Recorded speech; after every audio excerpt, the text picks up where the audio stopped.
নমস্কার, আমি কুখ্যাত সঙ্গীত শিল্পী মাননীয় সঙ্গীত ভূষণ গাঙ্গুলি। আজ 25শে বৈশাখ, কবিগুরু রবীন্দ্রনাথ ঠাকুরের জন্মদিন। বিশ্বকবি রবীন্দ্রনাথ ঠাকুরকে আমার সশ্রদ্ধ প্রণাম। যদি আরো কারে ভালোবাসো, যদি আরো ফিরে নাহি আসো, আমারও পরানো যাহা চায়।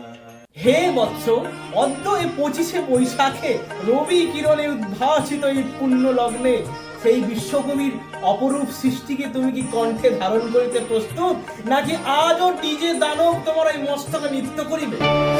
Should old acquaintance be forgot and never brought to mind?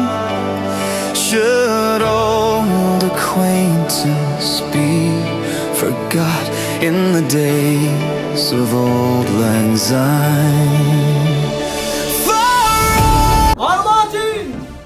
কবিগুরুর Bangla ভাষার গান তোমার আর মনে পড়িতেছে না?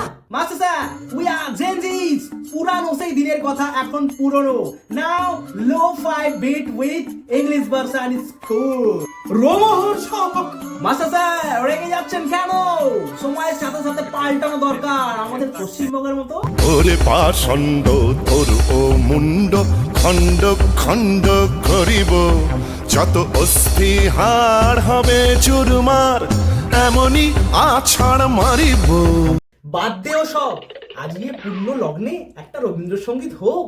ধর, আমি চঞ্চল হে সুদূর পিয়াসী। মাসাসা, এই গরমে সুদূর পিয়াসী হলে ডিহাইড্রেশন হয়ে যাবে কিন্তু। যদি তোর ডাক শুনে কেউ না আসে, তবে একলা চলো রে। এ কি? এ তো আমাদের মতো সিঙ্গেল ছেলেদের ভয়েস অ্যান্থম। মূর্খ অবোধ বালক। মাসাসা, ইমাজিন করুন, রবি ঠাকুর যদি আজকের দিনে ইনস্টাগ্রাম আর ফেসবুক ইউজ করতেন, তাহলে বায়োতে কি রাখতেন? Poet, songwriter, Nobel winner, DM for collaboration. হে বিশ্ববরেণ্য কবিগুরু, আমায় ক্ষমা করুন। নমস্কার, এটি একটি মজার ভিডিও। রবীন্দ্রনাথ ঠাকুরকে নিয়ে আমরা যে হাস্যরস উপস্থাপন করলাম, সেই হাস্যরসে আমাদের আচরণে বা আমাদের ভাষায় বা আমাদের কোনো রকম ভাবে যদি আপনাদের মনে আঘাত দিয়ে থাকি আমরা, তাহলে আমরা আপনাদের থেকে ক্ষমা চেয়ে নিচ্ছি। আমরা হৃদয় থেকে ক্ষমা প্রার্থী।